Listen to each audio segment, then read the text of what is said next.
Les amis, bonjour et bienvenue dans cette nouvelle vidéo et ce nouvel essai. Un essai qui sera sportif et ce, quelle que soit ma façon de conduire. Alors je ne vous fais pas languir plus longtemps et je vous invite à bord de la radicale Lotus Exige. Mais avant, un petit brin d'histoire qui, comme vous allez le voir, nous oblige également à parler de la Lotus Elise.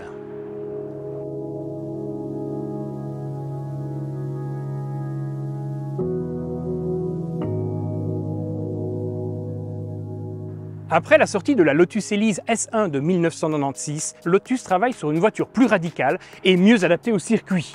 Il présente alors 4 ans plus tard l'Exige de première génération. Un peu plus lourd que l'Elise, son poids officiel de 780 kg et son moteur de 170 chevaux d'origine Rover en font un véritable monstre capable d'accélération plus que correcte et d'une tenue de route réellement impressionnante en virage. Son centre de gravité très bas n'y est pas étranger. De quoi faire la fierté de Colin Chapman, pour qui le poids a toujours été l'élément clé de la sportivité. Sauf qu'en 2001, Lotus présente la nouvelle version de l'Elise, écourtant ainsi la carrière de l'Exige, qui sera arrêtée l'année d'après, avec seulement 65 exemplaires vendus. Elle reviendra heureusement 2 ans plus tard, en 2004, mais cette fois-ci équipée d'un nouveau moteur Toyota de 1800 cm3. En 2010, Lotus présente alors l'Elise S3, qui n'est autre qu'une S2 restylée, offrant des motorisations Toyota de 136 à 253 chevaux. Et c'est 2 ans plus tard que la rupture entre cette dernière et l'Exige se fera. Effectivement, en 2011, au Salon de l'Automobile de Francfort, Lotus présente la nouvelle Exige S. Cette dernière est différente à plus d'un titre. Si elle garde l'architecture de propulsion à moteur central arrière, son gabarit n'a plus rien à voir. Plus basse, plus large mais également plus longue, elle marque surtout l'apparition au catalogue d'une version découvrable équipée d'un hardtop rigide. Mais ce qui marquera surtout les esprits, c'est l'arrivée du V6 compressé de l'Evora, tout comme la masse en augmentation atteignant les 1176 kg. Fin 2015, l'Exige S est remplacée par l'Exige Sport 350 qui conserve les motorisations de la précédente génération, mais se voit modifiée en profondeur pour réduire sa masse. Avec un gain de 51 kg, l'Exige revient plus affûtée que jamais. Et ça tombe bien, car c'est cette version que je vous présente aujourd'hui.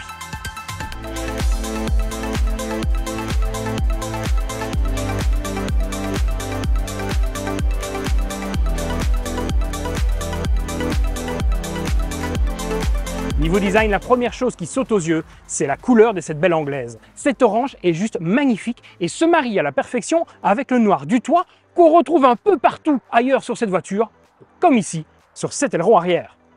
Cette couleur met en évidence les énormes entrées d'air qui ajourent le pare-choc avant. Ce dernier est d'ailleurs souligné par le bas par une lame noire du plus bel effet. À l'avant, on retrouve également ici ces feux à fond noir qui viennent terminer d'achever le style sportif et un brin agressif de cette voiture. De côté, eh bien ce ne sont pas les jantes noires de 17 pouces qui frappent de prime abord. Non, pas du tout. C'est en fait la hauteur de la voiture qui est réellement très basse. Je pourrais presque m'asseoir sur le toit de cette voiture. Plus adapté à Marc et son maître disque à mon 1,87 m, les 113 cm de haut de cette voiture lui vont à ravir, mais ne présagent rien de bon quant à l'accès à bord, mais également pour la visibilité dans le trafic. Mais bon, tout ça c'est pas grave, car cette voiture a réellement un style incroyable, comme avec ses ouïes à la naissance de l'aile arrière qui sont là pour alimenter le moteur en air et qui donnent le sentiment que cette portière rentre dans l'habitacle. Une chose est sûre et certaine, l'espace à bord risque d'être plus exigu que je l'imaginais. Je fais une petite parenthèse pour remercier le garage Lotus Cons de Luxembourg pour le prêt de cette magnifique Exige Sport 350. Si vous avez des questions sur celle-ci ou sur une autre voiture de la gamme, n'hésitez pas à les contacter, ils se feront un plaisir de vous aider. Et si vous avez l'occasion, n'hésitez pas à leur rendre visite, leur showroom vaut vraiment le détour. À l'arrière, eh bien, c'est le noir qui domine, avec de bas en haut, eh bien, pour commencer, un extracteur d'air dont le but est de fluidifier mais également accélérer l'air sous la voiture. On retrouve également un pot d'échappement central à clapet actif, vous l'entendrez tout à l'heure, mais également ici au centre, toute une partie noire qui va reprendre eh bien, les feux, la plaque, mais également le lettrage Lotus. Pour terminer cet arrière, eh bien, on retrouve sur le dessus un aileron de course qui lui sied à ravir. D'ailleurs, savez-vous comment différencier une version coupée d'une version hardtop, puisqu'elles ont toutes les deux le toit noir? Eh bien c'est très simple, la coupée est la seule à avoir cet aileron arrière. Vu que sur la hardtop on peut venir retirer le toit, eh bien cela crée des perturbations aérodynamiques qui empêchaient l'aileron de créer de l'appui et venaient même perturber le fonctionnement correct de la voiture sur circuit. C'est pourquoi ils l'ont retiré, mais ils ont également limité la vitesse de pointe de la version hardtop. Puisque nous sommes à l'arrière de la voiture, parlons maintenant du moteur. Si la longueur de la voiture est en augmentation, c'est aussi pour permettre le placement de motorisation V6 toujours d'origine Toyota. Sur notre modèle du jour, ce bloc fait 3456 cm3 et développe 350 chevaux et 400 Nm grâce à un compresseur qui délivre une pression constante sur toute la plage du moteur. Cela a été rendu possible grâce à une masse contenue. Si l'Exige 3 faisait 1176 kg, la nouvelle génération fait 51 kg de moins pour une masse à vide de 1125 kg. Dans le gain de 51 kg, on retrouve par exemple un couvre-moteur faisant 3 kg de moins, un système de chauffage également plus léger de 3 kg, ou encore une boîte à vitesse revue intégralement avec des matériaux allégés comme l'aluminium et qui fait maintenant 1,5 kg de moins. On citera également l'utilisation massive d'aluminium et de carbone pour la structure de la voiture. Niveau performance, il y en a. Avec 274 km/h en vitesse de pointe et un départ arrêté aux 400 mètres en 12,5 secondes, l'Exige Sport 350 est loin d'être timide. Elle abat d'ailleurs le 0 à 100 en seulement 3,9 secondes et le 0 à 200 en seulement 15 secondes. Niveau espace de rangement, on ne va pas trop en demander à cette Anglaise car son but premier est loin d'être le transport de meubles. Vous retrouverez à l'arrière un coffre de 160 litres, bien suffisant pour mettre petit sac de sport et 2 casques pour aller sur circuit. Bon, maintenant c'est le moment que j'appréhende le plus, monter à bord de cette voiture. Car ça peut paraître bête, mais regardez-moi la taille de ce renfort de caisse qu'on a juste ici. Il fait plus de 30 cm ici au bout. C'est réellement impressionnant. Et rentrer dedans avec mon 1,87 m, eh bien ça va demander technicité et flexibilité.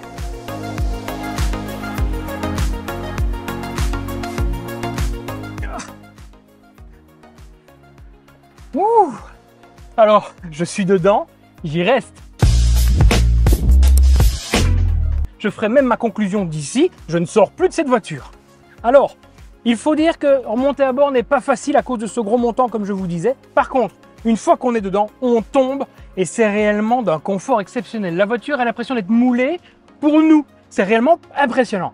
Par contre, pas de fioriture. On a ici une voiture où tout est utile pour faire de la piste. Elle n'a pas été pensée pour la route. Alors, on retrouve quand même quelques éléments de confort, comme les vitres électriques ou encore la climatisation.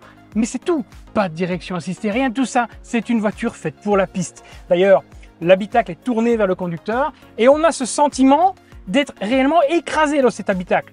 En parenthèse, pas besoin de pare-soleil, c'est-à-dire que ici, j'ai mes yeux au niveau du dessus du pare-brise. Alors, devant moi, on retrouve un volant à diamètre assez étroit qui vient encore ajouter à la sportivité de cette voiture. Derrière celui-ci, on retrouve un écran qui affiche uniquement les informations nécessaires à la conduite. Il fait très bien son travail, il n'est pas trop compliqué à utiliser, il est simple et surtout très clair à lire. Alors au niveau de l'espace pour un grand gabarit comme moi, c'est assez bon. J'ai de la place à la tête, j'ai encore 5 cm au-dessus de ma tête, mais j'ai également de la place aux épaules. Il ne faudra juste pas avoir Dwayne Johnson à côté de soi, mais sinon j'ai réellement de la place. La seule chose qu'il y a, c'est qu'il faudra avoir les jambes assez tendues, il faudra reculer son siège au maximum pour éviter d'avoir les genoux pliés et que les genoux viennent s'écarter et taper dans cette boîte à vitesse. La visibilité dans cet habitacle est assez correcte vers l'avant. Pourquoi? Tout d'abord, car on a un montant assez fin, ce qui fait qu'on a une bonne visibilité périphérique. Par contre, on a l'impression d'avoir un casque avec sa visière, car on a réellement une vitre. Voilà, de là où je suis, je vois ceci, quoi. J'ai réellement une vue verticale assez limitée. Alors, vers l'arrière, je pensais que l'aileron viendrait réellement poser problème. Et en fait, ce n'est pas le cas. Ce sont plutôt ces lamelles au niveau du cache-moteur qui viennent boucher la vue. Alors, la vue arrière est assez limitée, mais bon, les rétros font un bon travail. Et puis les rétros, ils se règlent manuellement, comme vous pouvez le voir. Ils se règlent ici à la main, car il n'y a rien pour les régler dans la voiture. Mais bon, je ne me plains pas de la visibilité. La seule chose qu'il y a, c'est le 3/4 arrière. Lui, il est complètement aux fraises, car vous avez ici un montant qui est bien massif. Il faudra vous pencher, comme ça, pour voir s'il y a rien dans votre angle mort.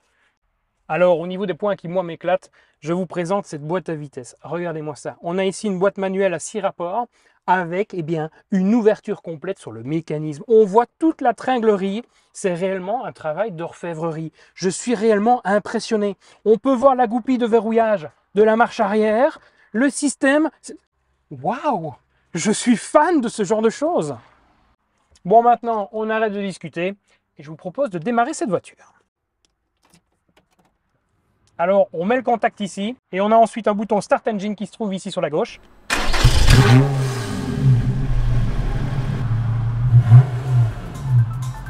Attendez.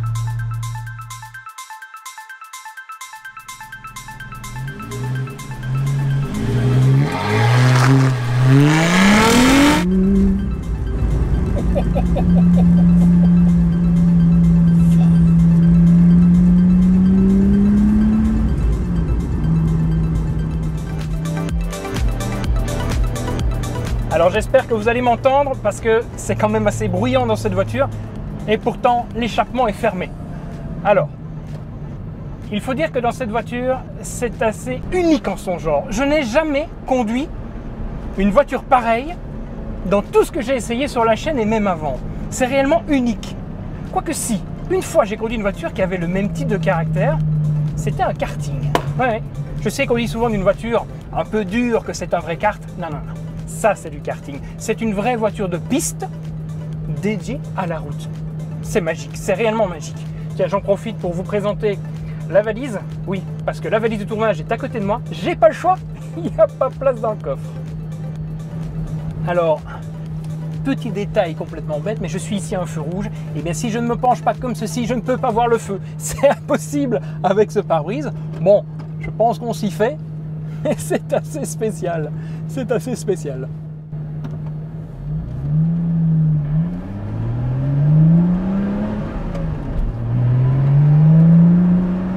Alors, la sonorité, c'est réellement grisant. Surtout que l'accélération, sans même rouler vite, on s'arrache de notre position avec une aisance. Hop, ça pousse. Écoutez-moi ça. Je l'ai vite fermé avec les choses claires. Hein. Mais voilà, c'est réellement grisant. Alors, ce que j'aime beaucoup aussi et qui participe à cette ambiance piste, c'est cette boîte à vitesse. Alors, on a un levier qui peut paraître long, mais il est assez court en fait. Il se manipule avec virilité, c'est-à-dire que les verrouillages sont assez fermes.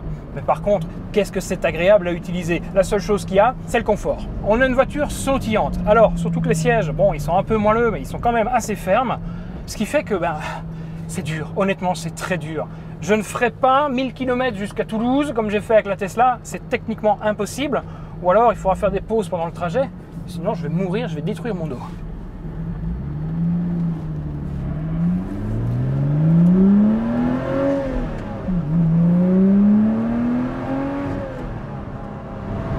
Alors maintenant, revenons au point positif de cette voiture. Il y a tout d'abord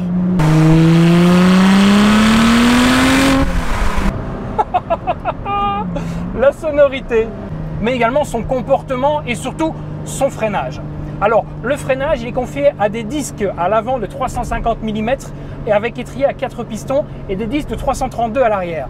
Ceux-ci freinent avec une force.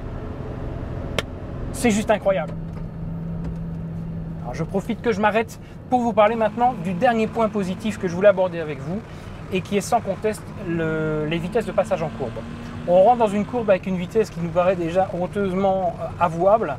On rentre dedans, on prend le virage à son aise, on arrive en sortie, on met le pied au plancher et la voiture monte jusqu'au rutteur avec une aisance. On a une voiture qui n'a pas réellement de creux. Que ce soit du démarrage jusqu'à la zone rouge, la voiture reste constante et elle pousse non-stop. Bon travail des ingénieurs de Norfolk. Alors maintenant, on va monter sur autoroute parce que j'aimerais voir comment cette voiture se comporte sur autoroute. On a fait tout type de route, de la ville nationale. Il ne reste plus que l'autoroute à essayer. Alors c'est parti, on se lance.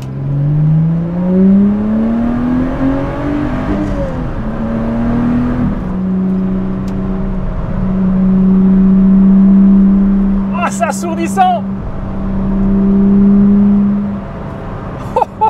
Ce son. En gros, il faut éviter de mettre la voiture à 4000 tours minute. Si vous êtes à 4000 tours minute, vous avez une voiture qui est assez bruyante. En dessous, vous avez vu, on creuse normalement. Je passe maintenant en 6e. Et on a une voiture qui se veut plus silencieuse. Sinon, sur autoroute, il faut dire que la voiture se comporte correctement. Elle a de la reprise même en 6e, ce qui fait que je peux faire mes dépassements avec facilité. Alors par contre, on est ici dans les bouchons.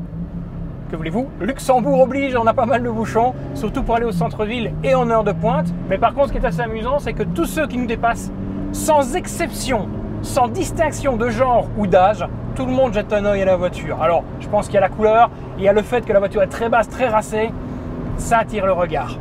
Avec ce genre de voiture, vous ne passerez jamais, jamais inaperçu. Alors dernière petite chose dans les bouchons, je remarque également à force de l'utiliser que l'embrayage est assez dur, mais il est très facilement dosable. Ce qui veut dire que vous ne le ferez pas patiner. Vous n'aurez d'ailleurs aucun mal à trouver le point de friction pour vraiment aller faire des démarrages canons ou des passages de rapport rapidement. C'est réellement un très bon travail, un très bon embrayage, une très bonne boîte, un très bon moteur. Voilà, que voulez-vous, c'est une voiture, une très bonne voiture qui a des défauts, mais on connaît ces défauts avant de l'acheter et on vit avec. C'est comme ça.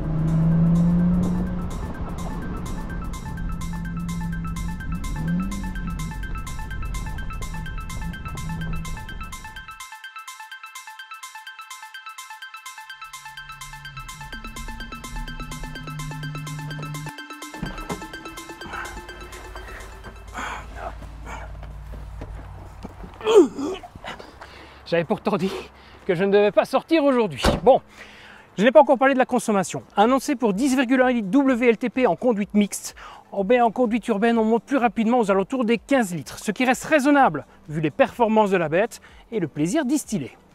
Et cela nous amène au point suivant. Avec 236 grammes de CO2 au kilomètre, l'homologation d'une nouvelle version de cette voiture devait être difficile à envisager pour Lotus, qui prépare déjà l'avenir, car oui, l'Exige que vous voyez ici n'est plus produite et ce modèle est un des derniers disponibles. Mais alors, serait-ce ici l'adieu aux Lotus légères et amusantes? Serait-ce la fin d'une époque dont cette vidéo serait le dernier hommage? Eh bien non. Grâce au financement chinois du groupe Geely, qui recherchait avant tout une marque avec une histoire forte, Lotus va pouvoir renaître et proposer une gamme de voitures passion comme on les aime. Est-ce que je regretterai les Elise et les Exige qui ont fait l'histoire de la marque? Peut-être. Mais je vois cela comme un héritage dont je suis certain que les ingénieurs anglais arriveront à s'inspirer. Et voilà qui met fin à cette vidéo, je vous remercie de l'avoir regardée et je remercie encore les concessions du groupe Cons pour la participation active à cette aventure. Je vous remercie également, vous, de vous abonner à la chaîne, ça nous permet d'essayer toujours plus de voitures et ça fait toujours plaisir. Je vous dis à très bientôt, soyez prudents sur les routes, moi en attendant, je retourne un peu m'amuser avec ce magnifique petit bijou. Allez, à bientôt. Ouf.